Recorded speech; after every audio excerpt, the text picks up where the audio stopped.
Thank you, everybody, for gathering today.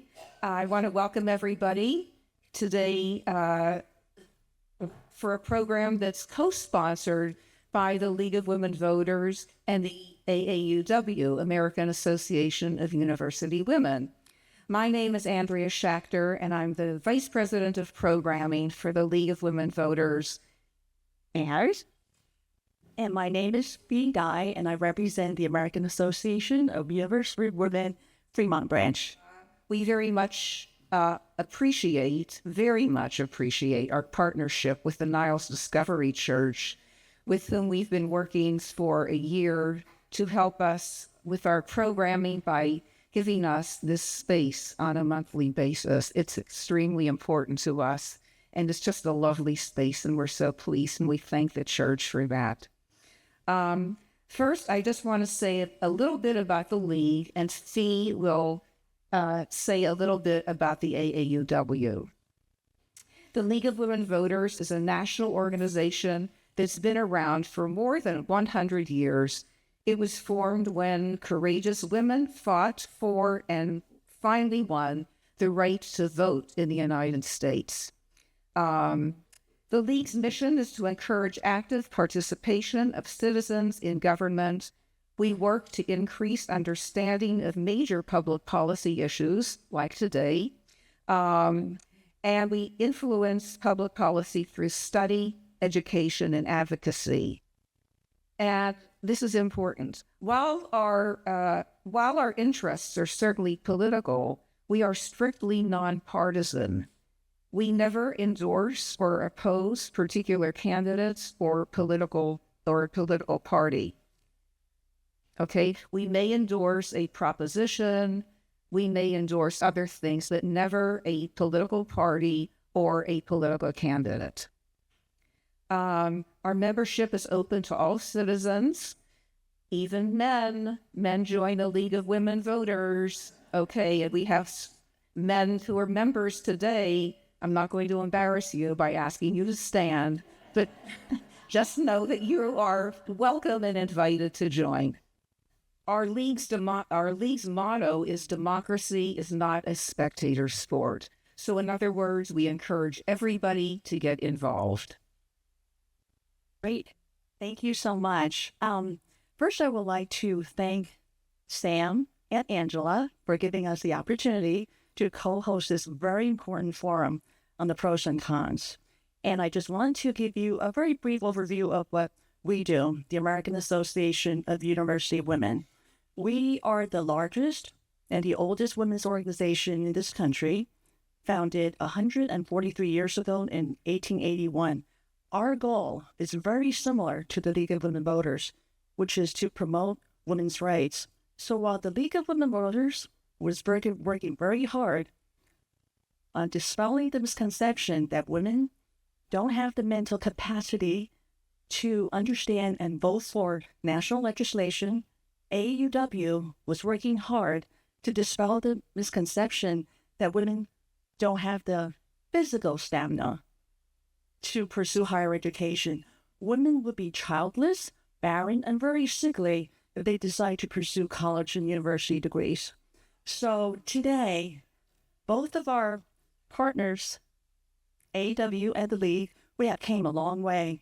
AAW is the largest funder of graduate women scholarship in the world. Non-university funder of the largest graduate scholarship program in the world. And of course, the League is the leading national voice on protecting and promoting women's rights and voting. Well, mostly voting rights. And for my particular branch, we are closing the gender gap in STEM education for women and girls of Tri-Cities. We want them to thrive in this age of high-tech and AI-driven society. And we want to continue to partner with the League so they understand how to change their world with the rights to vote. Thank you. Okay, so now it's time for our program, and I'm going to introduce Sam Neiman. Good morning. My name is Sam Neiman, and I am a member of the League of Women Voters. I've been a member for about 22 years. Before I start the presentation, I would like to introduce the members of the team who have put together this presentation for you. I will tell you that this team has worked very hard. They have put in 40 plus hours. This is our 5th presentation of the pros and cons. We have learned that it's very hard to do this in an hour and a half. So I have gotten the okay from the church to go about 20 minutes extra. So that leaves us time for questions. First, let me introduce the team members. We have David Fishbaugh, one of our members, Kathy Kelly, Rita Manning, and Ray Sung. All are members of the league and have put countless hours into this.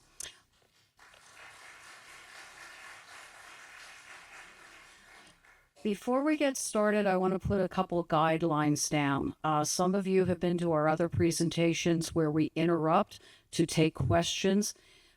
Having done this so many times, we know how hard it is to get through all 10. We have honed this down as best we can. Because of that, I am going to ask you to hold your questions to the end of the proposition. If we get to the point that we have very little time left to take questions, I will have to ask people to stop. We have a gentleman here, Francis, will you stand up? Francis will be bringing a microphone for you to ask your questions so that everybody in the audience can hear. Okay, so let's get going. Okay, typically, how many of you here have been to a pros and cons before? Okay, you know how I always start with evaluating measures and doing this and doing that. There's too many propositions this time. So what we're doing, and I really request you take a picture of this.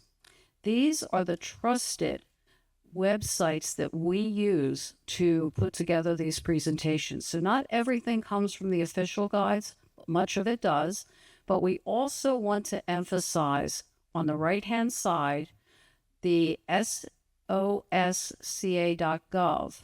That is the Secretary of State's website. They have a program in there called Cal Access.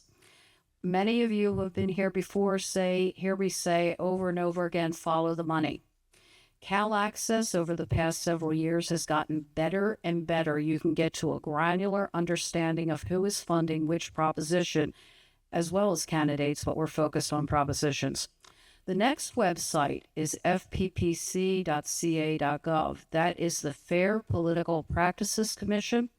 They give you the top 10 contributors. So the numbers that we're giving you are from 10-1 or possibly a little later. They change all the time. The government updates these websites with who is funding what. We went to a presentation 2 nights ago. On the way there, I heard a donation of $1 million that was done that day. That wasn't our presentation. We cannot keep that up to date. I am doing Proposition 2. Proposition 2 is a bond measure. There are 2 bond measures, so we're doing them together, Proposition 2 and then Proposition 4. These are state bond measures. We'll be talking later about some implications with local bond measures, but these are the only 2 actual bond measures. This is a legislative initiative. What this means is it came out of the legislature after being passed by 2/3 majority of both houses. For a bond measure, the state comes to the voters and requests approval for what they have already approved. The approval rating has to be 50+%. As you can read this is authorizing the sale of $10 billion for public schools and community colleges. There is a breakdown here, but essentially it is for renovation and new construction of schools.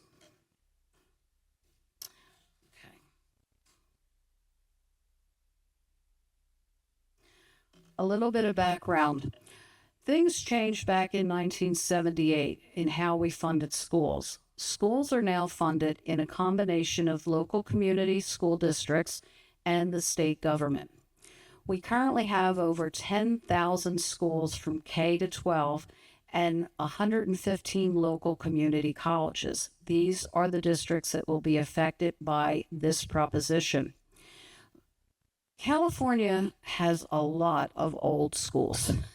The UC Berkeley report estimated that 85% of our schools are 25 years or older. That doesn't worry me. What worries me are the 40% that are 50 years older. So these are funded by bond measures by both the state and the local districts. You can tell I'm not always professional at this. Okay, so more background. We use these funds for building and renovating the schools. So again, it's a combination of local monies raised by bonds, local bonds, and state monies raised by the state. In the past, we have approved,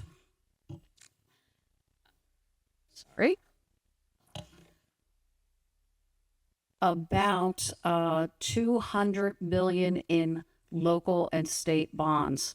The last bond measure was approved in 2016. So we're coming back and saying, hey, we've used a lot of those funds. We want to have some monies for updating our schools. And we've done something else as well, which is about to be said.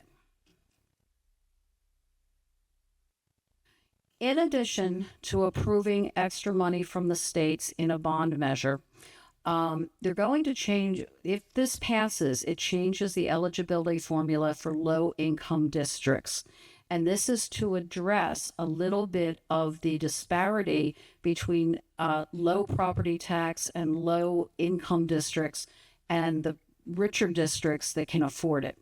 Okay, so basically, it allows the state and it requires the state to use this money specifically to add up to 50% for all districts, but for those lower income districts, up to 55% of the cost through this bond measure. It requires oversight, and you'll see that in many, many bills out of California now. Many require oversight at not only the governmental level, but sometimes at the community level.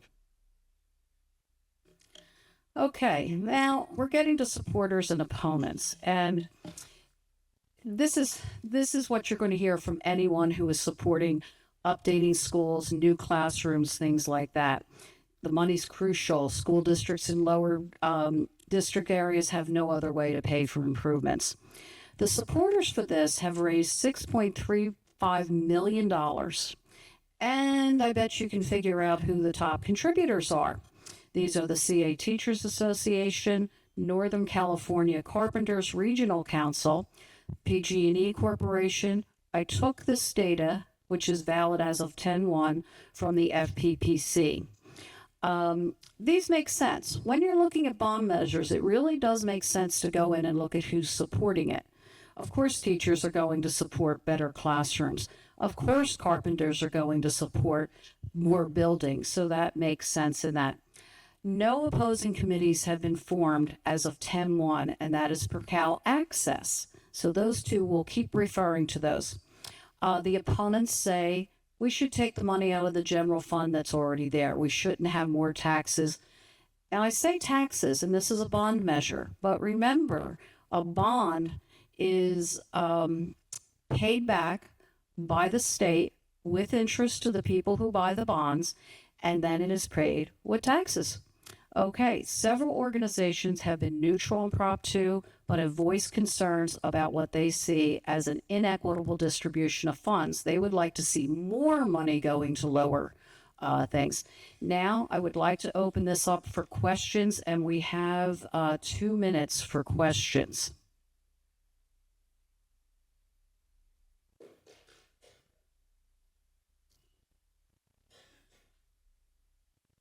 The term oversight, do state oversight, is that auditing? Is that the state is?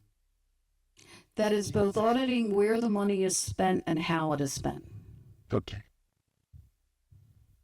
One thing I did fail to say, because we have, this presentation has gone well over 2 hours with some groups, so that's why we're limiting questions. But I also failed that when schools get these bonds, they're allowed to use 115 million for getting rid of lead in the water systems.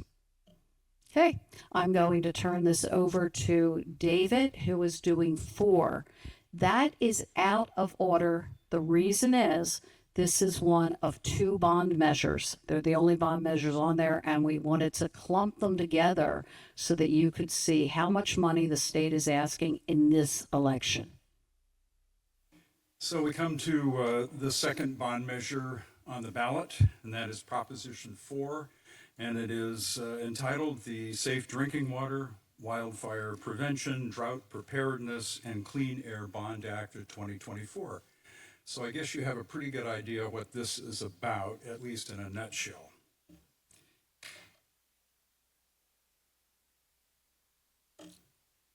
Proposition 4 is a legislative statute. That means that it's already been passed by both the House and the Senate at the state level. However, for it to really materialize, it needs the voters to pass a bond that is $10 billion in cost.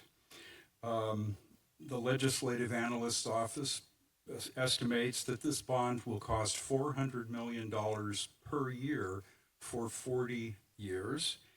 And each of those years, the payment on the bond comes out of the state's general fund. By the way, in 2018, California voters passed another bond, $4 billion, for climate-related issues.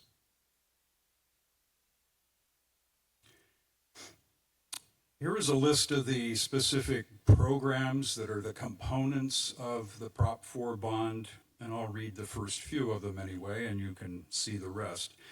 The first is $3.8 billion for drinking water and groundwater. Also $1.5 billion for wildfire prevention, and another $1.2 billion for sea level rise. So you get the idea about the kinds of projects that are being envisioned here. And of course, this relates to the many disparate needs that California has to address climate change and all of the kinds of events that seem to happen in our state.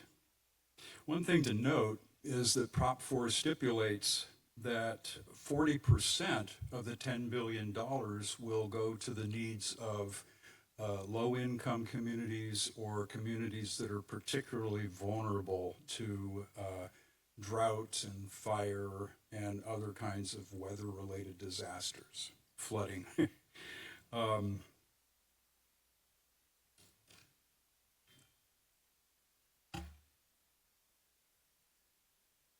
So as you know, the state has great concerns with disaster prevention from wildfires, drought, and flooding, and how these issues affect its water resources and air quality.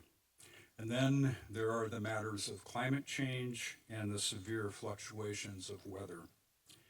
The state already spends $13 billion per year on these kinds of matters. Plus there is spending at the local level and also the federal level to address environmental concerns. Let's move on here. So now we're to the pros and cons. Not surprisingly, the supporters are the major environmental groups and individuals interested in preserving the environment, as well as labor unions, because it's the labor unions that will actually be doing most of the work for the dollars that come from Prop 4. And the main argument is that the threat faced by the state in regard to wildfires, drought, flooding, and you name it, is an urgent need. And these groups also estimate that the costs for addressing these issues, what happened? Okay. we had a minor environmental disaster there. The costs for addressing these kinds of concerns by the year 2050 could amount to $118 billion or $113 billion per year. So just think about that. Now the opponents, those of you who have been voting in California for many years, especially on bond measures at the state level, will recognize the opponents. And there is one in particular, it's the Howard Jarvis Taxpayers Association. And as always, this group's concern and voters' concerns with bond measures is the cost, and the cost to the state for many generations to come. And that's true. This is a large dollar figure. And they always believe that they don't want us to be putting this on the back of generations to come. But nevertheless, thank you. So I'm just trying to provide you a smattering of the matters that voters must observe and plan for as you prepare to submit your ballot in this November election. So I'll take questions. Yes.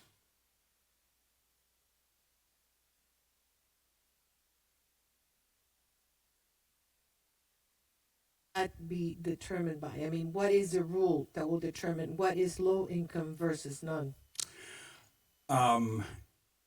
I can't give you that information in detail. However, if you'll look at your voter handbook, at the end, there is all of the very detailed legislative language that will address that. Question in the back?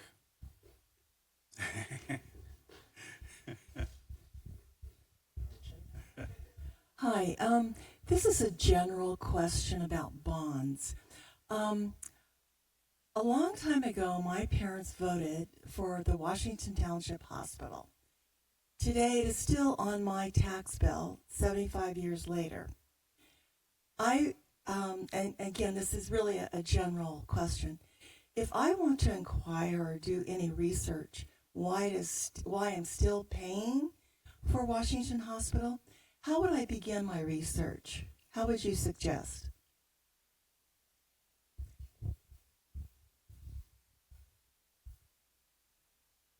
Go ahead. Go. So bonds, we took out the whole lesson on bonds. State bonds are issued very much like a mortgage. Things that we cannot take care of normally, say we want to do a major kitchen remodel or something like that, we might go against the equity of our home. That's similar to what a bond is. So what the district does, that might be a local district, but in this case state, the state will go and work with a financial institution to create a bond measure. That bond measure generally runs for between 35 and 40 years, which is why you would still see the excess for a bond measure on your tax bill. Is that okay? No, I'm sorry, that doesn't answer my question, because as you pointed out, these, so far, it looks like you just said, they last for 30 to 40 years. Well, it's way beyond that. And I realize things may have changed. We may have voted for something else. I'm pretty sure that I'm not Washington, through, sir. I just want to know if anytime I see something like a bond, and I'm curious about why I'm still paying for it, how do I research it? Do I go to the county? Yeah, That's all I'm I asking. would think that you could go to the county assessor's office to get that. The thought that occurs to me is that I'm practically certain that the Washington Township Hospital has had additional bonds in the past 75 years. So what you may be seeing is the most recently passed one. This book, all this information is in there. 40% of the funds that are raised in this proposition will go to lower income communities. So Proposition 3 is very straightforward. It is just changing the language in the Constitution to update the Constitution for what we are currently observing in the law. And it doesn't do anything else. It only does one thing. It replaces the right to marry being between a man and a woman with the right to marry regardless of sex or race. So it simply takes the old language out, puts new language in. Okay, so this is the proposed deleted and added text. And supporters basically say that that the Constitution should be up to date and that we should have language in the Constitution that protects us from any effort to go back to older laws, that aren't current. And opponents say that this opens the door to all sorts of other problems about marriage. So there's really no fiscal impact at all. Oops, I went too far. There's no fiscal impact at all. The funds raised are about $3 to $4 million, according to Cal Matters Cal Access, both, and those funds support are from the Grayton Indian Casino. That's the largest. It's $1 million.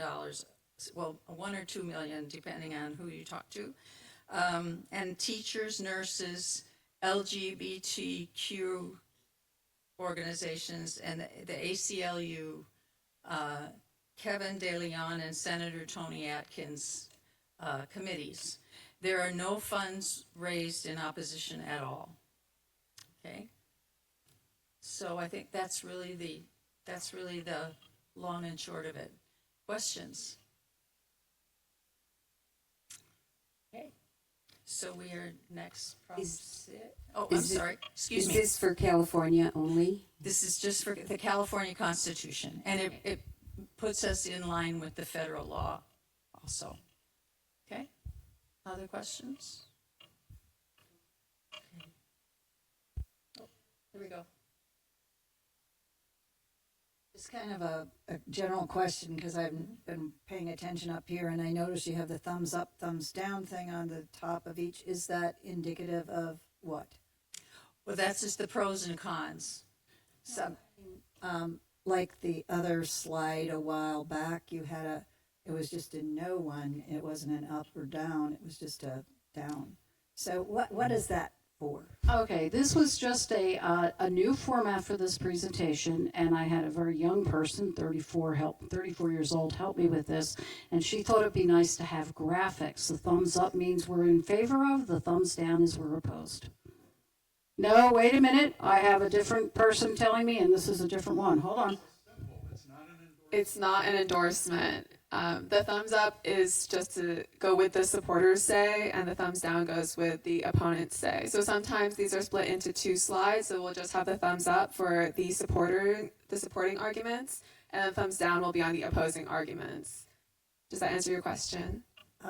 So it doesn't really signify that anyone in particular, like, It means that the information on the slide is about, if it's thumbs up, the information on the slide is the supporting arguments. If it's thumbs down, this one has both supporting and opposing arguments, so it has both. It seems random to me, but that I asked. I was just unclear about it. Thank you. First, I want to thank you very much for that, and we will take those off the presentation because it's obviously confusing. And now we're going to introduce Rita, who is going to talk about Proposition 5.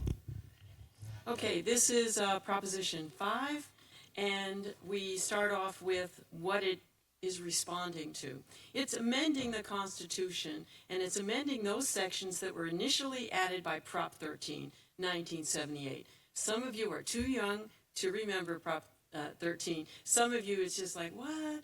But so let me just first remind you what's in Proposition 13 and the way it's being amended by Prop 5. Prop 13 had two things. It added the percentage of voters that would have to vote in favor for a bond to pass. And secondly, this was just for local bonds, not for state bonds. Secondly, Prop 13, noting that bonds are mostly paid for with property taxes, and was really concerned about property taxes, changed that part of the Constitution too, by saying that property could only be assessed, essentially, at 1% of its value. And it could be taxed only on 1% of its value. And that value could only be changed by an annual increase of 2% or inflation, whichever was less. So Prop 13 was amended and addressed several times, many times, but I'm just going to talk about the ones that are really important. After Prop 13, the states were mostly supporting schools because the property taxes plummeted. So Prop 98 just guaranteed that K-14 would get a 40% share of state income tax revenue. The state is now the primary way of financing schools. And then the other thing to remember is Prop 39. And that was only in 2002, only yesterday, right? Prop 39 required 55% vote for school facilities bonds and parcel taxes. That's what you could put on a piece of property. And it was only an exception to Prop 13. Prop 13, the 2/3 voter approval required was still there. They just cut out this little it was a big piece really, the school facilities, and said, no, for school facilities bonds, you only need 55%. Okay. Now here we are. What does Prop 5 do? It makes specific changes to Prop 13. It now allows local bonds for only two things: affordable housing and public infrastructure. And in order to pay off these bonds, it allows local governments an exception to the 1% property tax limit, because these bonds have to be paid off. Okay, what does it apply to? Only affordable housing and public infrastructure. And then there's just a list, and you can find that too in the, okay. All right, you can find that in this lovely book. As Sam pointed out, there's so much information, including in the back in the fine print, a long description of the law that these propositions are pointing to. You vote for a proposition, they're pretty short actually, but you're not actually making the proposition law. What you're doing is saying the proposition is making this law. So if you want more information about all the details, look in here. Wear your magnifying glasses. Okay, so it only applies to two things: affordable housing and public infrastructure. Those things are described in detail in this book. Okay, the pros and cons. The supporters say obvious things. Affordable housing is needed. And in addition, there's a lack of funding for public infrastructure. Water, aging structures for water supply, wastewater, and flood control. If you're watching TV recently, you think flood control is a big deal. It also allows local communities to raise money. And you think to yourself, aren't there other ways to raise money? Yes, there are. We've got property taxes. This is pointing to property taxes. What else could we do? Sale taxes. Mello-Roos, and I'm thinking Washington Foundation might have been a Mello-Roos. You can create a special tax district. But it's a 501c3. So it's a charitable foundation, so you can play with that. There's always wonderful things on Google and other search engines. But this way, the supporters argue that this is the best way to raise the money that local communities need. What do the opponents say? The opponents say bonds are not free. Well, what that means is you borrow, as they put it out, $200 million, but when you pay it back, it was $3 million, because there are a lot of costs. Interest rates. Nobody wants to lend you money and say, just give it back to me over time and you don't have to ever give me interest. there will be higher property taxes. That's probably true because these bonds will sell and then they have to get paid back. How do they pay them back? Property taxes. And what will happen is that the things that now the state is feeling compelled to pay for will be paid, at least for some of them, by local taxpayers. Okay. And questions? You all love this. This is your favorite topic, I'm sure. And now you understand it totally.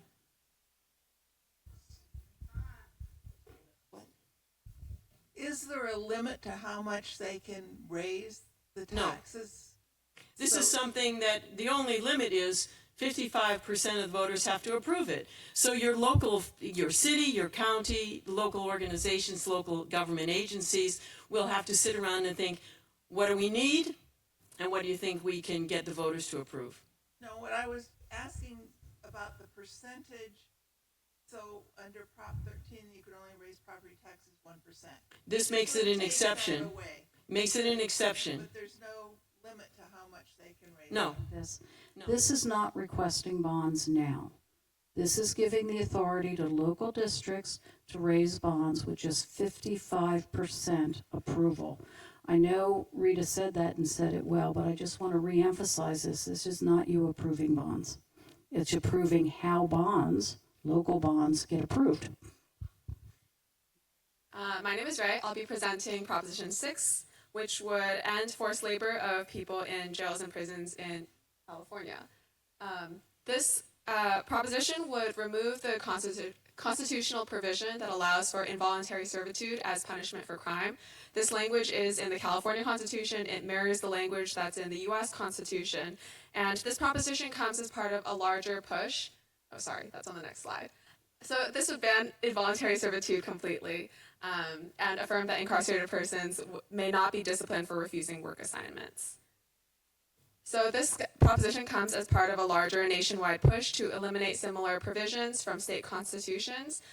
It's recommended by a reparations task force to repair harms to Black Californians, and it would also allow prisons to give time credits towards sentences as compensation for voluntary work. Time credits mean that the time that they serve in prison would be reduced as an incentive for accepting those voluntary work assignments. And this proposition would apply to people that are under the California Department of Corrections and Rehabilitation, so people in state and local prisons, not in federal prisons in California. So here's some background on what's happening in California right now. Inmates currently work 30 to 35 hours a week on average and are paid 8 cents to $1 per hour. Nearly 40% of the over 40,000 of the over 94,000 inmates in California are employed by the prison system. So this would affect quite a large number of them. And under the status quo, prisoners can be punished if they don't accept these work assignments. They might be denied privileges like phone calls or family visits, or punished with solitary confinement or write-ups that can keep them from being eligible for parole. A UC Berkeley economist found that California incarcerated workforce is responsible for over $150 million a year in revenue, of which the prisoners see very little. So supporting arguments, supporters say that involuntary servitude is an extension of slavery and it violates human rights. Forced labor exploits incarcerated peoples and disproportionately affects Black Californians, who make up a very small percentage of the general population of California, but 28% of California inmates. And they say that Prop 6 would prioritize rehabilitation by allowing prisoners to accept voluntary work assignments that would advance their skill development and prepare them for life on the outside, or choosing rehabilitation and education. So this would reduce recidivism. There were no opposing arguments submitted. Are there any questions? Yes, over there.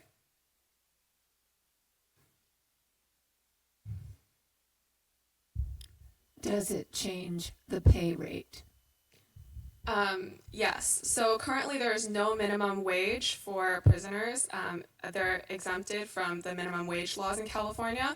So this would likely cause the government to create a new law establishing a different minimum wage for prisoners that would likely be lower than the state general minimum wage laws. But it's unsure what that would be, so the fiscal impact is unclear.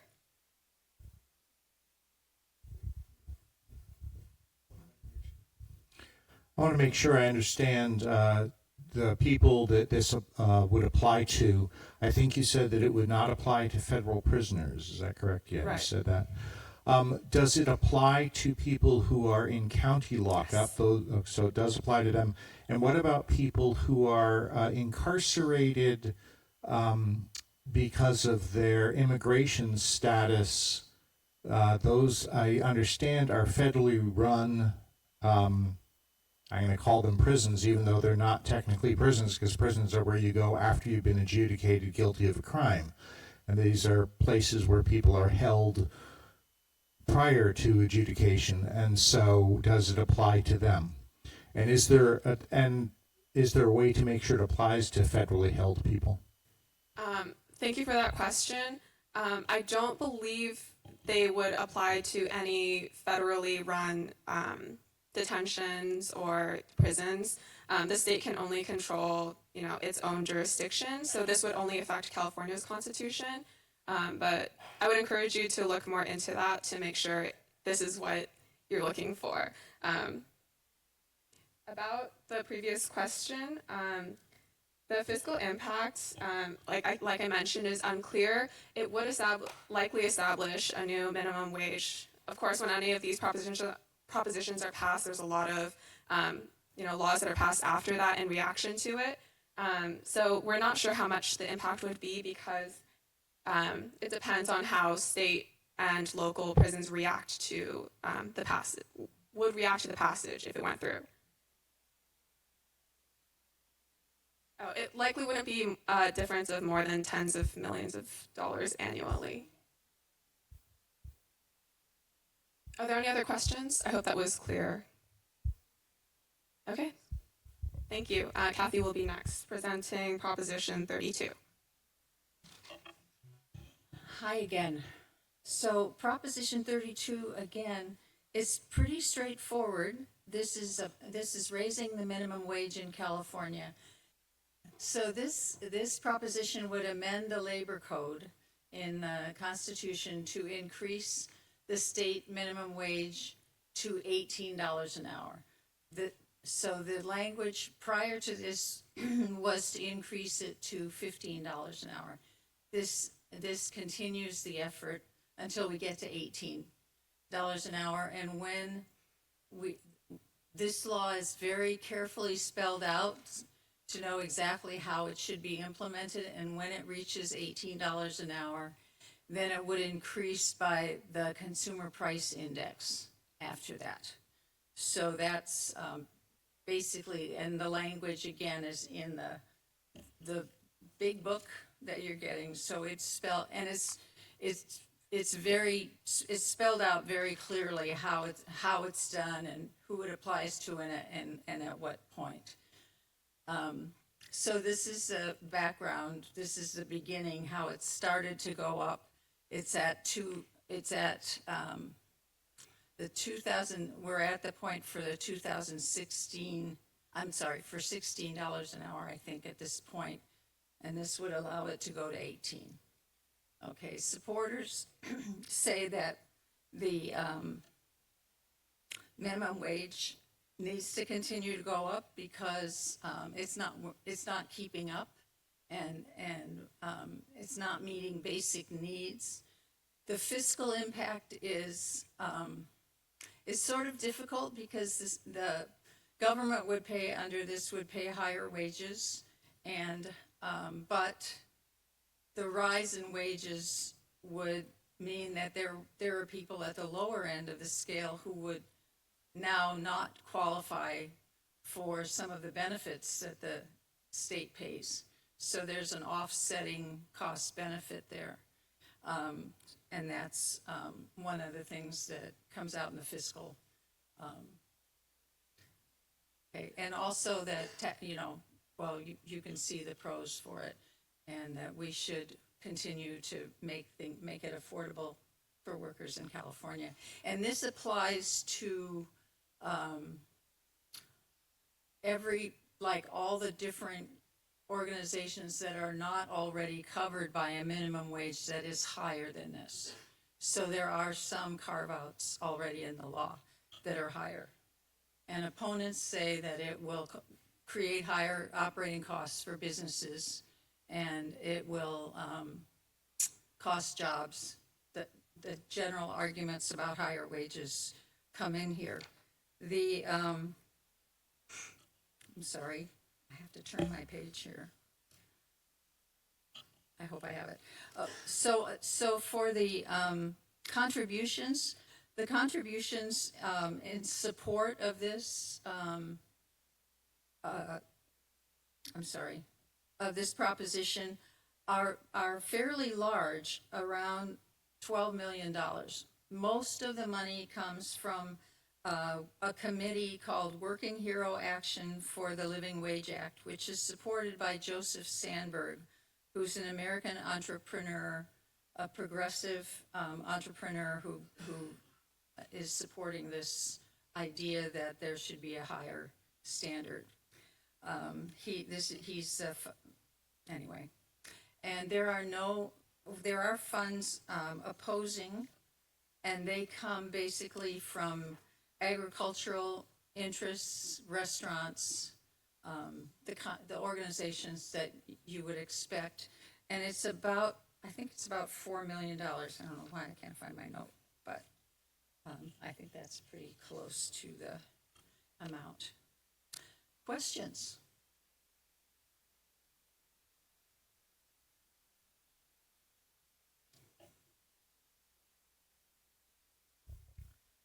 Is there some provision for the size of number of employees an employer has that this affects? There is a provision, and again, it's spelled out in the text of the law, but it is about a slight delay in when this goes into effect. So it goes into effect for larger employees a little sooner, and for smaller employees a bit later, just maybe a year's difference. But at the end of the day, it covers everybody.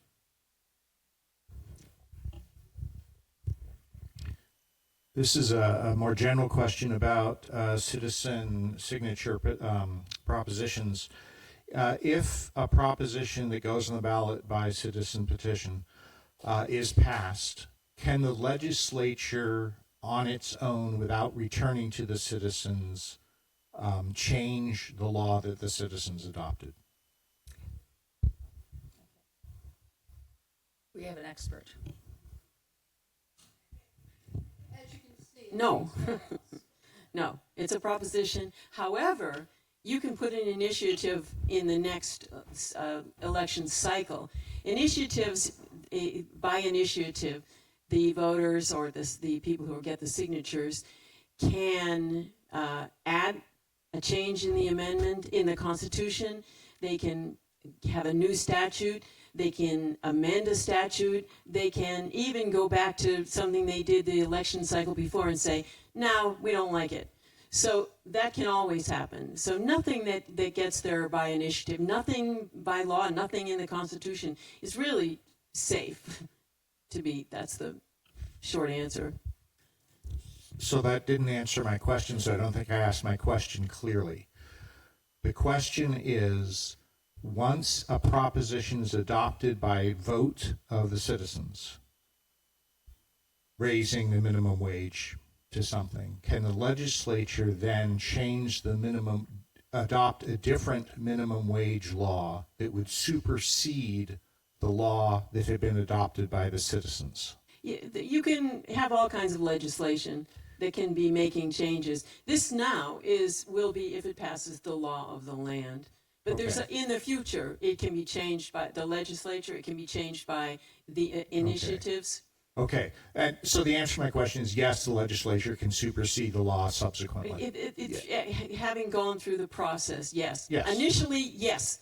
I said initially no, because it is now the law of the land. But there is the future. This is, the assembly, And the Senate can introduce a bill. The reason I think that's important is that the legislature, I think, should be making decisions like this rather than the citizens, so that they can perfect the law themselves. But I want to make sure we are not stripping the legislature of its ability to act and do what we hired them to do.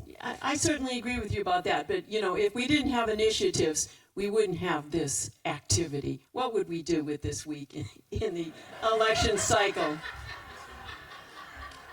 Yeah, isn't there a difference between an initiative that changes a law versus an initiative that changes the Constitution? Yes. And that one that changes the Constitution, the legislature can't. The Constitution in California is probably the longest Constitution maybe in the United States. It's so many things get into our Constitution so easily by through the legislature, by initiative.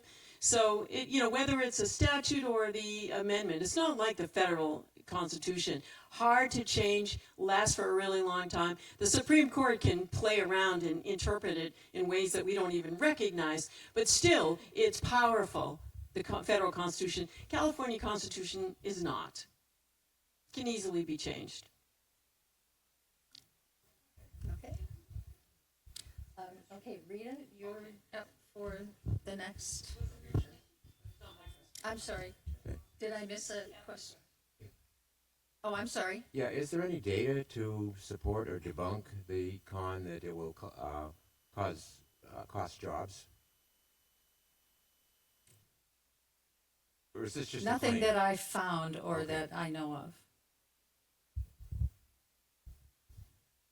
Something about that. This is really important. Normally when I do evaluating presentations, propositions, I say, anything you get in the mail, see on television, don't pay any attention to it. Well, I've recently learned that even what is in our favorite book, the legislature cannot change the statements of the opponents nor the supporters. This is why we recommend that you follow the money. That really does help you understand what's going on. So it's a tough job being a citizen here. And we thank you for being here. And next. Okay. This is Prop 33, the Justice for Renters Act. And this is a proposition that repeals the Costa-Hawkins Rental Housing Act and allows local governments to expand rent control. And if you look at the back of the little long bulletin, you will notice what they mean when they say it repeals the Costa-Hawkins Rental Act. What you'll see is pages and pages with lines drawn through them. So they really are saying repeal the act, not part of it, but the entire thing. And as I was reading it through with my little magnifying glass and noting all of the things that were being repealed, and they will be talking about it in the proposition. But if you really want to know what they're repealing, look at the back and see how much they're repealing. At any rate, the proposition, when they describe it for the people who are going to be voting for it or against it, they have a slighter description of what it is that you're doing when you repeal it. At any rate, let's talk about what it is that they're repealing, part of it. The Costa-Hawkins Rental Housing Act in 1995 said can't do this, cities and counties from limiting initial rental rate for new tenants. They're saying to cities and counties, you cannot tie a landlord's hands by telling them that they cannot set this initial rate. So it's like a negative on a negative on a negative. Costa-Hawkins is saying landlords can do whatever they want, basically. Cities and counties cannot limit that. The other thing that Costa-Hawkins says cities cannot do, cities and counties cannot limit rent increases in certain categories. So landlords cannot, the cities and counties cannot tell a landlord, you cannot do this. So landlords can do it. What is it that the city and the county cannot say to the landlord, you can't do this? Cannot limit rent increases for existing tenants in residential properties first occupied after February 1995, single-family homes and condos. So you're not going to have rent control that limits residential properties occupied after 1995. So that means if you're a tenant, you might be in a city with rent control, and it will be able to have some rent control about where you're living, but only if it was first occupied after 1995. So that means pretty much you'd have to have a really old, before like 1995, unit that you're living in that we could have rent control about. The other thing we can't have rent control about is single-family homes, and we can't have rent control about condos. That's what Costa-Hawkins says. What does this act do? It said, basically, get rid of Costa-Hawkins. So now you can just sort of only imagine, wow, if we're getting rid of it, what can we do? Local governments will be able to have rent control. Forget about no rent control for condos, no rent control for single-family homes, no rent controls for anything that people occupied after 1995. What you can do instead, cities and counties can control rents for any housing. Forget single-family, etc. The other thing cities and counties can do is they can limit how much landlords may increase rents. So every time a new tenant moves in, cities and counties can have any kind of limits they want to have. These limits are not going to pop out of the air. These limits will be made by cities and counties in the way these things get done, political decisions get done. Pros and cons. The supporters are going to say, rent is insane in California. It's so high. 55% of California's renters are paying more than 30%. 30% is a slow number. But we look at more than 40% of all California households, and nearly half of all Black Californians are housing cost burdens. This is a term that came up in the federal government. What that means is you're paying so much of it that you're really noticing it. All right, the pros and cons. So we know what the supporters are going to say. Supporters are going to say, we've got so many people that are housing burdened. And here's just an example of that. Starting teachers, police officers, firefighters are paying half of their salary. And we wonder why last night when we went to a candidate forum with the city council and the mayor in Fremont, a lot of people said, Fremont, it has 40 open positions for police officers. Many living on fixed income at risk of homelessness, seniors, represent the fastest growing homeless population, and high rent disproportionately affects people of color. What do the opponents say? The opponents say that rent control would reduce the value of rental properties. They will reduce the number of rental properties. How does this work? It works because the value of rental properties now is less, and landlords will pay less property taxes, which means there'll be less money available for cities and counties that are depending on property taxes. And what happens, the landlords will also say, you know, I'm not going to buy, and I'm not going to put money into the building area, because what I don't want to do is, I know that I won't be able to get the same kind of rent in the future. So now when I think about supporting development, buying a new property, I realize I don't think I want that because I won't be able to rent it for very much. So now what property is worth goes down, and there's less building of new property.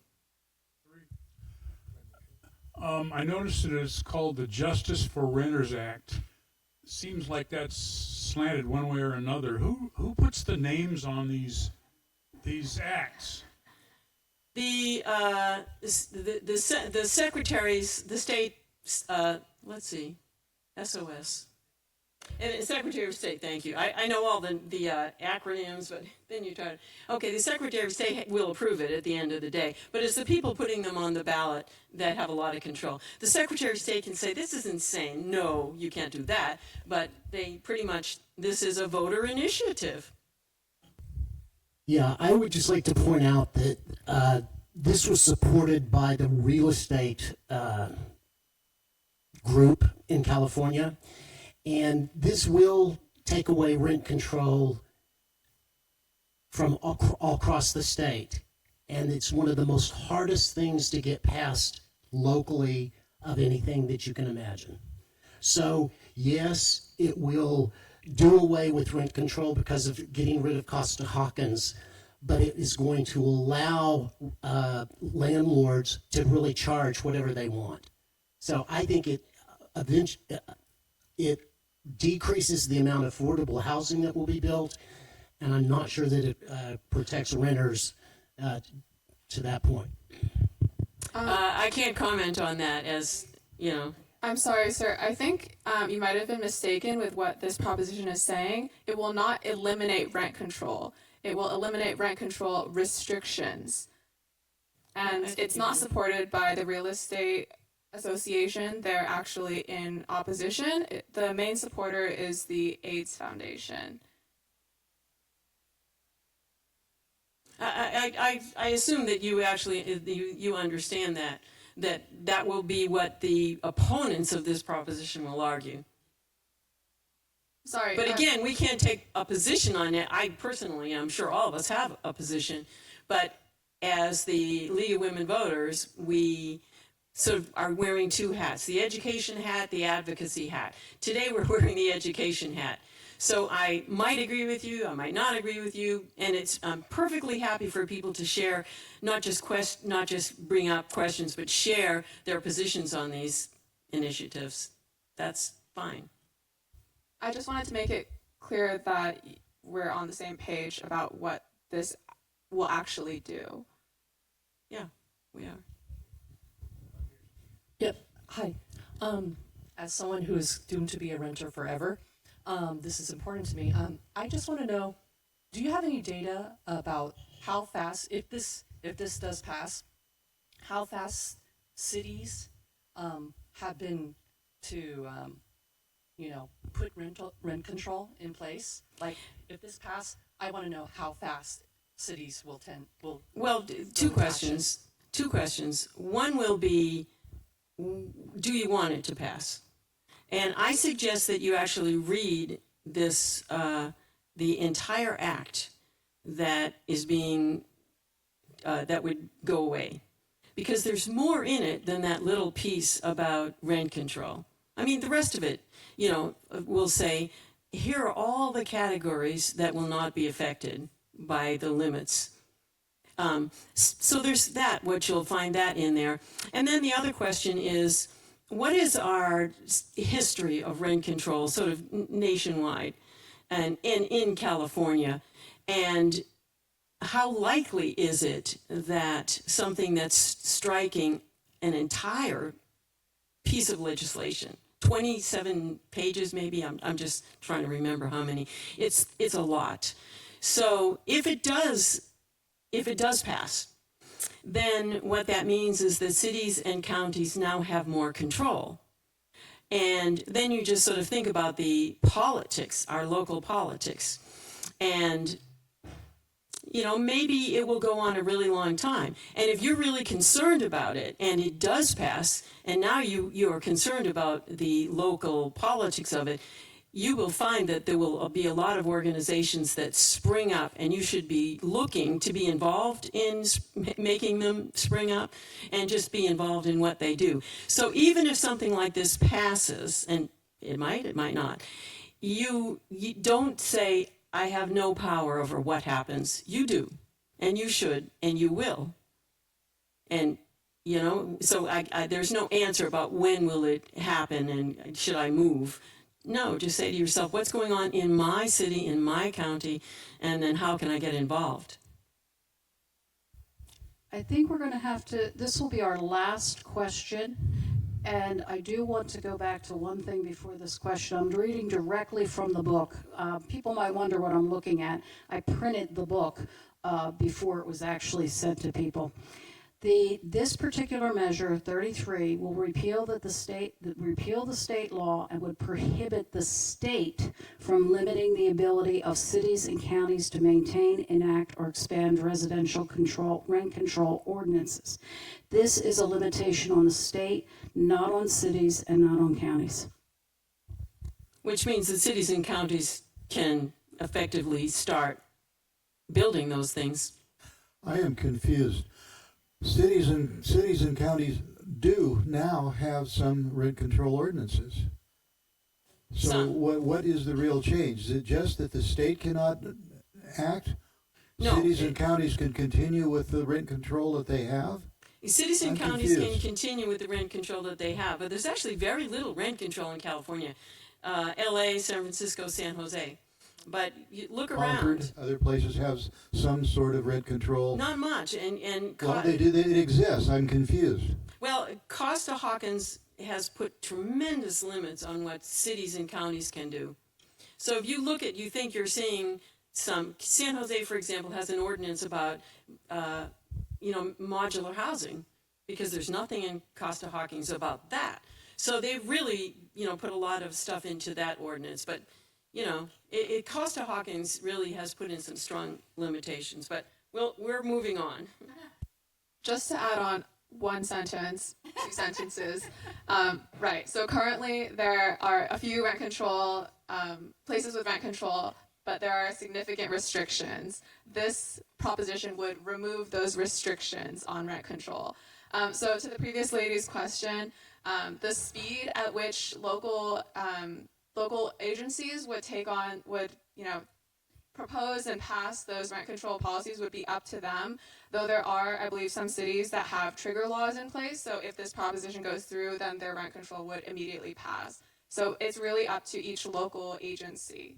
I hope that answers your question. Okay, so we're going to keep going, and it's a shame. I kind of intimated at the beginning that this is going to be tough to get through in an hour and a half.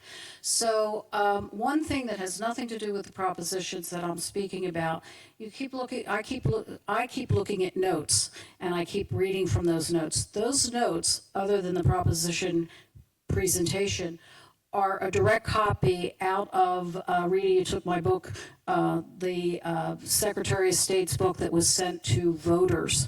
I printed it before it was sent out so that I would have it for reference. So that's all I'm looking at is what the Secretary of State sent out. So let's talk about Proposition 34.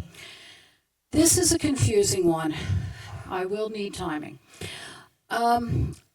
This one is purportedly about prescription drug spending. I shouldn't have said that. I'm sorry. It's prescription drug spending. Why I have trouble with this one is that this was a voter signature initiative. And when I get to the pros and cons, you'll see why I have trouble explaining this one. I'm going to do a lot of reading so I don't miss anything. This particular proposal requires that only certain healthcare providers spend 98% of their net revenues earned in California on healthcare services directly to patient care. You can look at the others. That's not really the important thing. The prime source that I use for this is the Legislative Analyst Office ballot analysis. It establishes penalties for 10 years for violators. They would lose their tax-exempt status. They lose their license to operate. They cannot receive state or local contracts or grants. The entities that are affected by this, the healthcare entities that are affected by this, will not be able to have any leadership roles in a California health plan, pharmacy, or clinic. I know this isn't up there, but I'm going to just give you like 30 seconds to think about that. Okay, it requires yearly reporting and authorizes a state to negotiate Medi-Cal prices on a statewide basis. Okay, now,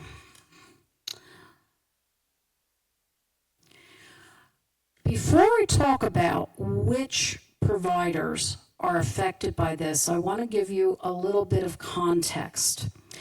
Medicare is supported both by the federal government, Medi-Cal is supported by both the federal government and by the state. It provides health care to low-income people. Okay, oops. I changed the presentation, but I didn't change my notes. Okay, the other point on this one is that neither the federal government nor the current law put restrictions on certain savings. Now I'm going to get to Oh boy. Okay. Let's talk about how healthcare entities in California make a little bit of extra money. I shouldn't say a little bit, it's quite a bit of money. Since the federal government, I stated that they help with Medi-Cal, how they do that is they give health providers in the state a discount on prescription drugs. What the healthcare entities in the state of California, be they profit or nonprofit, do is they sell those same drugs to insurance companies who are doing other non-low income to insurance companies. They sell it to them at a higher price. So they are effectively making money between how much the health providers pay for drugs and how much they charge insurance companies. Medi-Cal pays the same thing as the health providers pay. We get the same price that the federal government sets, which is lower than what some insurance companies get. So they're making a profit on this. Okay. Now. Oh, thank you. I have those notes. I just had them backwards. I just had my notes backwards because I changed it this morning because this is a little complicated to explain. Okay. All right. We've been through this. Let me go to the next one. I'm going to do something out of the ordinary because this is so confusing. I'm sure I've confused at least one person. Can I have one question on a point of confusion so that I can go back? I have done this 5 times now, and it's a tough one. Thanks, Saida. And I'm sorry, I'm just going to take this one. We're going to take more questions at the end. I see there it says it owns and operates multifamily housing units with fire. How is that impacted by this? That's very confusing. Oh, can I have the regular microphone? I have trouble standing behind a lectern. I am so sorry.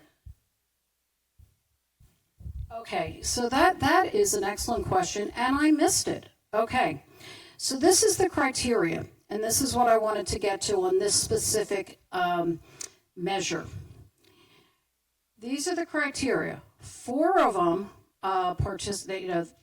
The first 2 kind of make sense when you're just reading them out loud, but as Saida mentioned, let's look at the last 2. In a 10-year period, an entity has spent more than $100 million on purposes other than patient care in any 10-year period. In any 10-year period, if that entity, that healthcare entity, has, I don't see as well as I used to, owns or operates or has owned, this is important, has owned or operated multifamily housing units with 500 or more high-severity healthcare and safety violations in any 10-year period. That's really specific for a criteria. If you look at the legislative analysis of this, what you're going to see is they can't even figure out how many healthcare providers this would affect, because this is very specific criteria. Well, there's only been one healthcare provider that we've identified. And that healthcare provider, which meets all 4 of these criteria, is the AIDS Healthcare Foundation. It appears from all my research and from what I've been able to get from the state is that this particular initiative was put on the ballot as a way of stopping the AIDS Healthcare Foundation. So we're going to go to the pros and cons. Before I do that, I don't know whether Rita covered who was supporting the rent control. This rent control proposition and 2 others before it were supported by the AIDS Healthcare Foundation. Now I'll go to the pros and cons. When I said 33 and 34 were confusing, I wasn't kidding. Okay. For the pros, the people who are supporting this initiative that limits healthcare providers that meet all those 4 criteria, Their contention is it lowers state drug costs, it protects patients and taxpayers. It also stops financial abuse by the providers that meet those 4 criteria. And it holds abusers accountable with those severe sanctions. Okay, the top contributors to this have raised $30.3 million. The top contributors to this in support are the CA Apartment Association. They alone supported it with $30 million. And then the second largest contributor per the FPPC was the California Association of Realtors at $250,000. Okay. Now, for the opposing, and this is where you guys have to make your decisions on this, and it's a hard decision. I don't envy any of us. Okay, the cons is where some of these things are coming out. The cons are that it is sponsored by billionaire landlords who control CA's Apartment Association, the CAA. It's a wolf in sheep's clothing, and it weaponizes the initiative process. And Medicare already has a drug discount program. I mentioned earlier that California, our RX program, gets the same prices as the providers. So that's basically it. This appears to be, and I'm not saying which is right and which is wrong, this appears to be a very high disagreement between the AIDS Foundation and the California Apartment Association. Okay. Questions, and then please, we're going to get through this. Okay, I'm trying to understand. Prop 33 is about rent control, correct, and the CAA is probably wildly against it. Correct. Okay. What do they have to do with prescription drug prices? Why? Okay, so basically, if you go back to the criteria, I don't know where I did the thing. If you go back to the criteria, it affects providers that handle only this criteria. So let's go over the criteria again. The criteria is, hold on. No, it doesn't work. Okay, that the first 2 make sense. That would be almost any provider. The last 2 criteria that I went over a couple of minutes ago appear to affect only one provider. That provider is the AIDS Healthcare Foundation. The AIDS Healthcare Foundation has supported rent control on 3 different measures, 3 different years. So the people who are against this, and I'm not saying whether you should be against or for it, really depends on your thoughts on rent control and also on the AIDS Foundation. So basically, let's see what they called it. The opposition called it the revenge proposition, is what they called it. I'm not calling it that. Okay, I'm going to move us along. We have 5 minutes to get through a few. Luckily, the church has given us a few extra minutes past 11:30. So let me turn this over to Ray.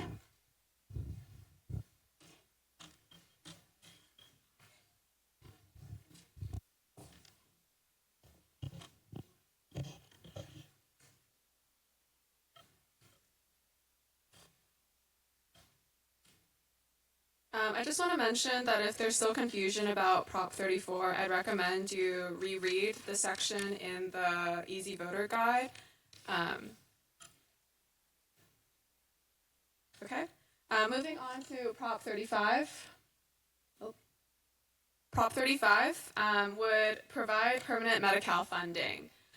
There's an existing tax on managed care plans, which are also known as health insurance plans like Anthem Blue Shield Cross? Blue Cross, or Kaiser Permanente. So that's what MCO refers to. This tax generates federal funding for Medi-Cal. It it's expected to provide an income of $35 billion over the next 4 years. But this tax, though it's been in place for over 20, I believe over 20 years now, it's renewed every few years. The next time would be in 2026. So the legislature reviews it and submits it again.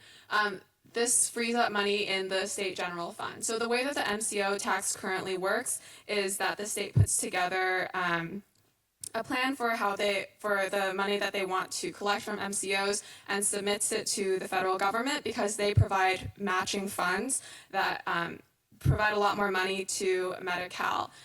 So it requires federal approval each time it's renewed. So this is an attempt to provide permanent Medi-Cal funding. This would still need to still require ongoing federal approval to ensure continued funding. This measure would overturn the current MCO tax spending plans that the legislature that the state has, and would change which providers get funding increases. I'll talk more about that on the next slide. The state would be required to spend the MCO tax revenue on Medi-Cal's rate increases instead of on existing Medi-Cal expenses, which currently offset expenses from the state general fund. If Prop 35 passes, then, like I said, MCO tax would still require federal approval. As many of you know, Medi-Cal is California's Medicaid program. It funds healthcare for 14 million Californians, which is a third of the state's population, especially low-income families, seniors, and disabled persons. Over last decades, coverage has increased dramatically and now covers many services like dental care, but payments to doctors have not. Reimbursement rates, which is the rates that doctors receive for treating Medi-Cal patients, I believe are in the bottom third of states in the U.S.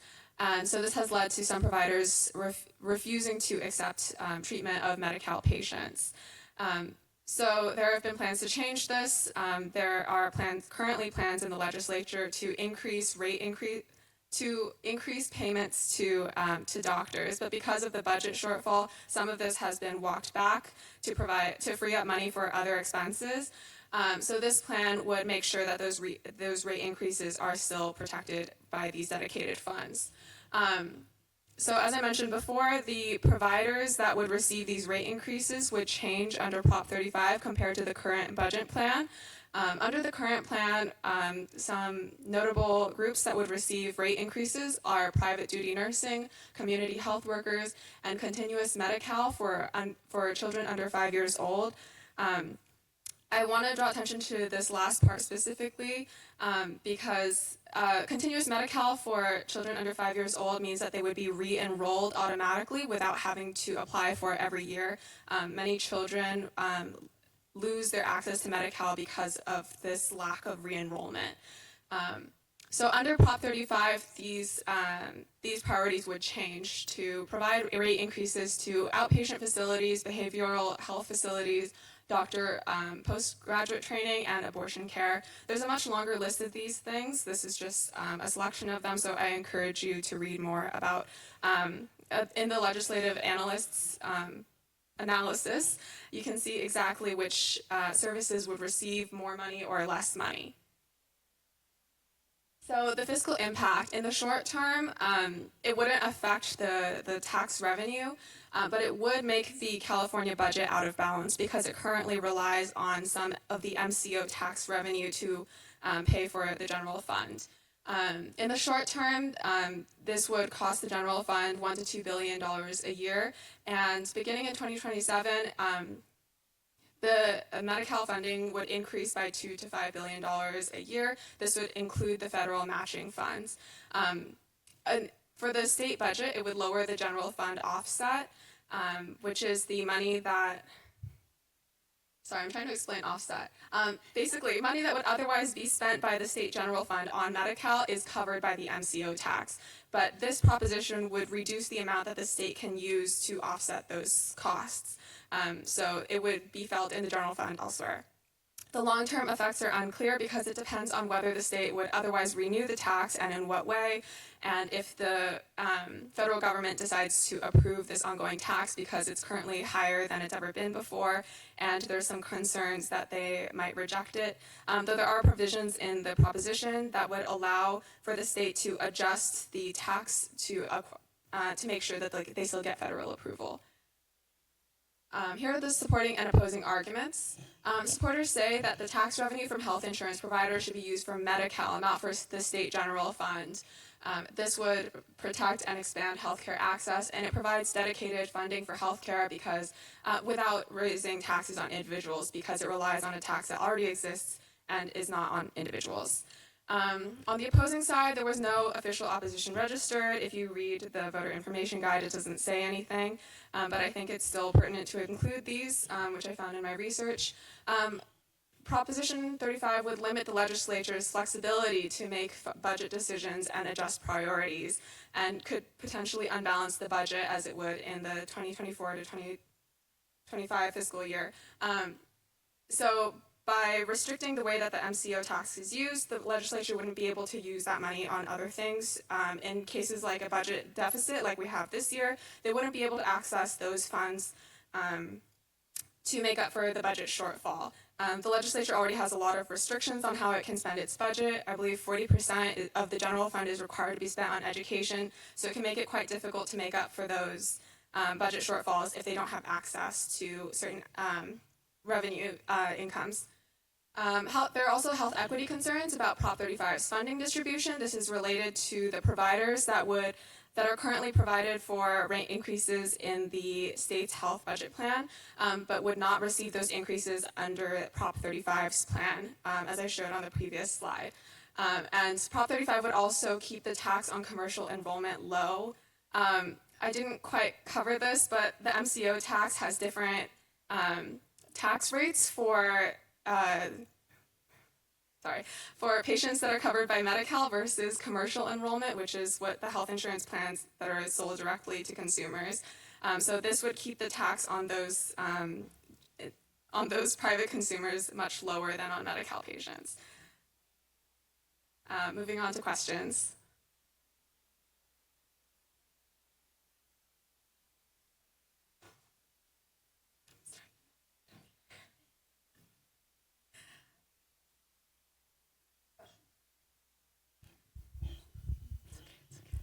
Who's for this? So these are the supporters listed right here on this slide. The Democratic Party and the Republican Party are both in favor. Planned Parenthood, the Hospital Association, and the Medical Association. I think the font at the bottom might be a little small, but it says that $50 million in funding has been raised from the healthcare industry and others. So really it's healthcare providers that are in favor of it. Does that answer your question?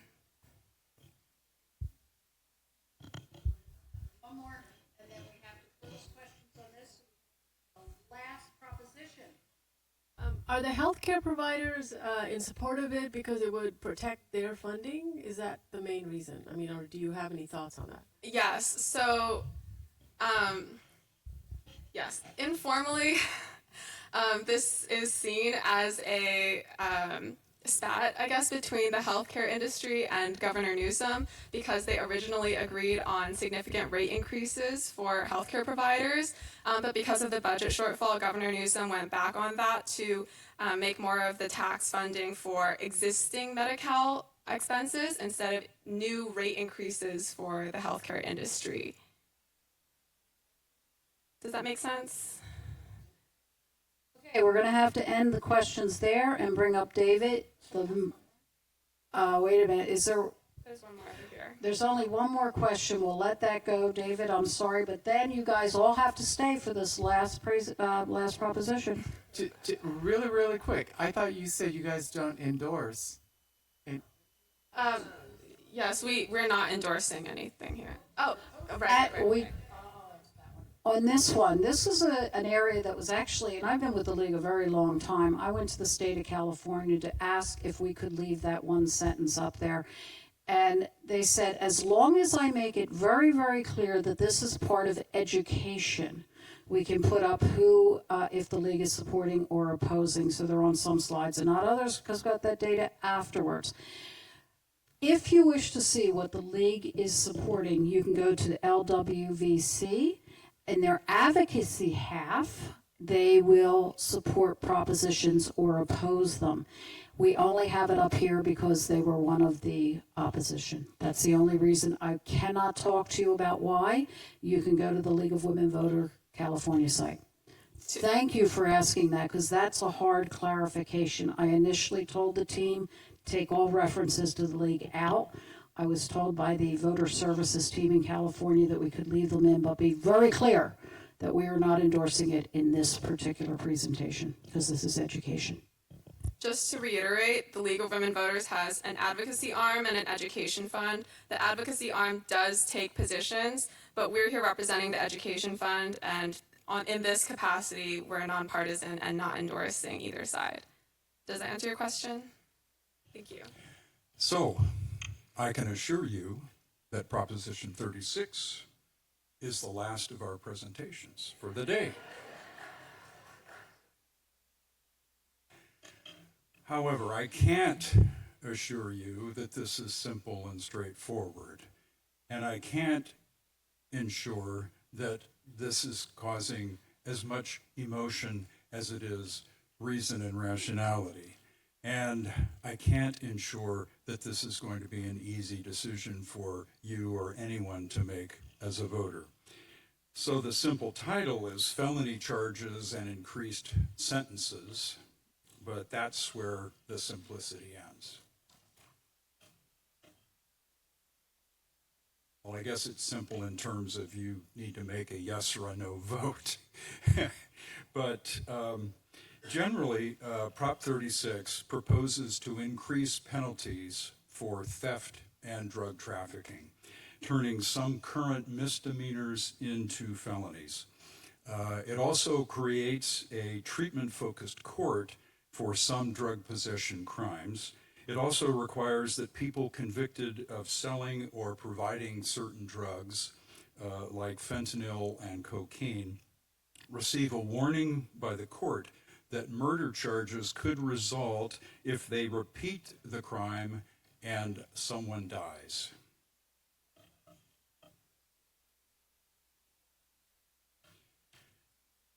So most of us are old enough to remember 10 years ago when there was something called Prop 47. But what inspired that was the California prison population had swelled to unsustainable levels, and it actually provoked the United States Supreme Court to demand change. So that brought about the passage of Prop 47, which in fact passed by a large margin in California in 2014. It actually reduced various crimes from felonies to misdemeanors, and those reductions in penalties included the shoplifting of items less than $950 in value and a whole variety of drug possession crimes, or what had been crimes became not felonies anymore, but misdemeanors. Not surprisingly, both state and county prison populations started to decline. However, more recently, the media regularly depicts rampant retail theft, as well as the deaths caused by fentanyl overdoses. Much of the thievery affects retail businesses, both large and small. Organized retail theft is a growing concern. And is that a phrase that we actually ever heard before the last year or so? So citizens look to government and the criminal justice system to respond. Thus, Prop 36 has come forward through the initiative process. In addition, though, more recently, the legislature and the governor have signed into law 10 anti-crime bills, and they specifically address retail theft, auto theft, and property theft. Penalties have been made more strict for both individual crimes and crime rings. So it's too early to tell how effective these new laws will be, nor will we know how the new laws will or will not work in conjunction with Prop 36, should it pass.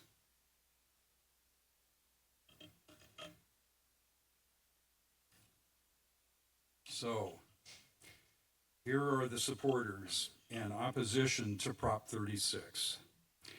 It is a very contentious issue, and you can kind of tell by how people are taking sides. So there are big city California mayors. Some are in opposition, some are supporting. There are county district attorneys who either support or are against Prop 36. The proponents argue that Prop 36 will reverse the worst aspects of Prop 47. They'll toughen laws on penalties on both theft and drug-related crimes. They also believe that it will reduce homelessness by forcing unhoused people into treatment programs. Now, the opponents of Prop 36 believe that Prop 47 effectively lowered the prison population and reduced recidivism. They point to the additional tens of millions to hundreds of millions dollars needed to prosecute, convict, and imprison what's estimated at 7,500 new criminals per year under Prop 36. They feel that Prop 36 would swing the pendulum back to mass incarceration and the ineffective war on drugs, and that it would criminalize homelessness and poverty. So these are the many matters that voters must weigh in deciding where you will cast your vote on Prop 36. Thank you. Any questions? Where's the money coming from? I'm sorry? Where's the money coming from on either side? Oh, on the sides. Okay, I'm glad you asked that. So there are the supporters of Prop 36 are primarily funded by several large retailers, Walmart, Target, and Home Depot. There's also a food manufacturer that is involved in that, and they've raised about 5 times as much as the opponents of Prop 36. The opponents of Prop 36 are primarily private citizens who are philanthropists, who, by the way, also were the supporters of Prop 47 when it passed. Yeah.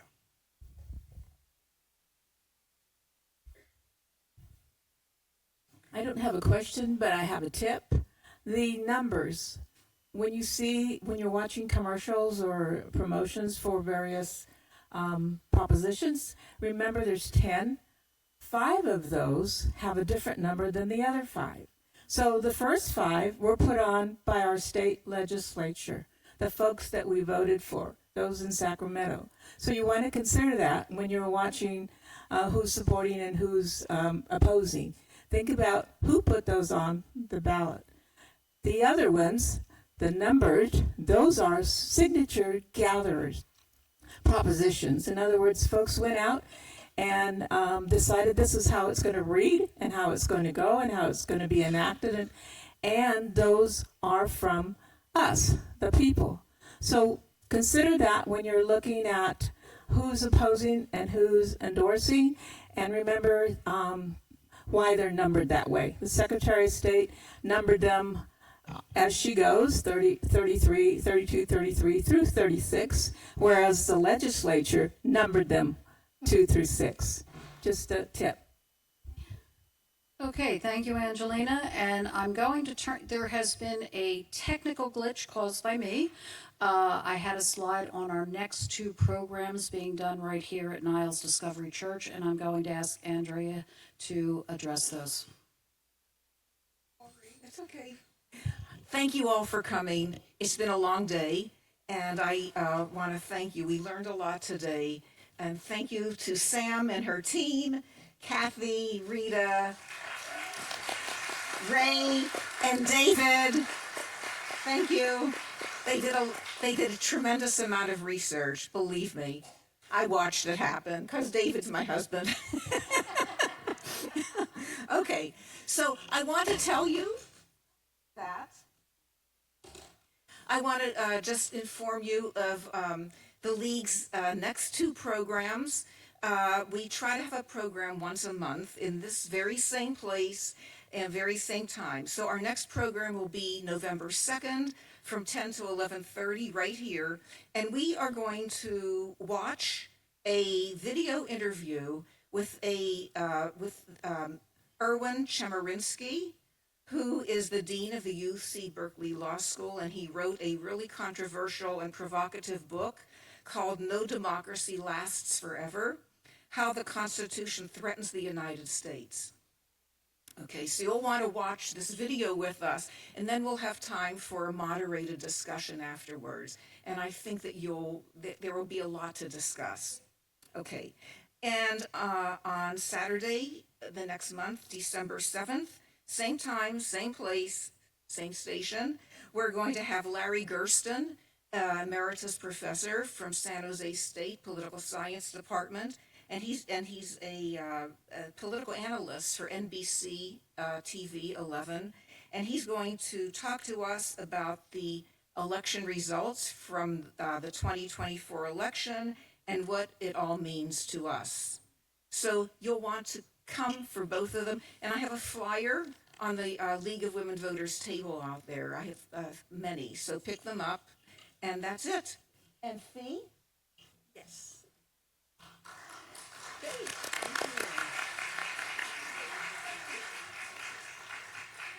So,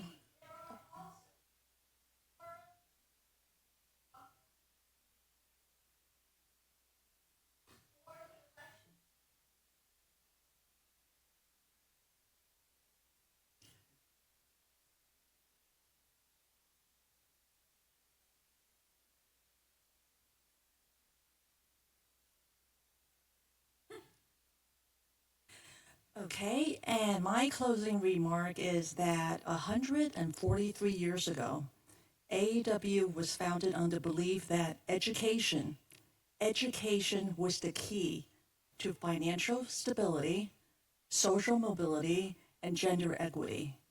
Now, that tenet is truer today in our tech economy. So we need your participation in encouraging the young people of the Tri-Cities to become the future leaders of our tech generation. So please, Maria, Elena, and I will be outside, and we would love to talk to you about AEW Fremont. We encourage you to join us because, one, we are doing meaningful, impactful work. We're diverse, we're multi-generational, and we are fun. We have book clubs. We have an annual community reading project that addresses current social issues. We have an ESL group in Fremont, Maine, to encourage new immigrants to master their English. And of course, we have community service groups that serves the homeless. So please talk to Maria and Elena outside. And thank you so much again to the League to co-sponsor this program with AUW. Thank you. Okay, so in case you didn't hear the next candidate forum that I forgot, I'll say it into the microphone. The Fremont Unified School District at Irvington High School on October 14th at 7 p.m. And I invite you, if you like what you saw here today, what we do, we invite you to join the League. There are many little things that you can do to help out. We encourage everybody to join. That's all. Bye.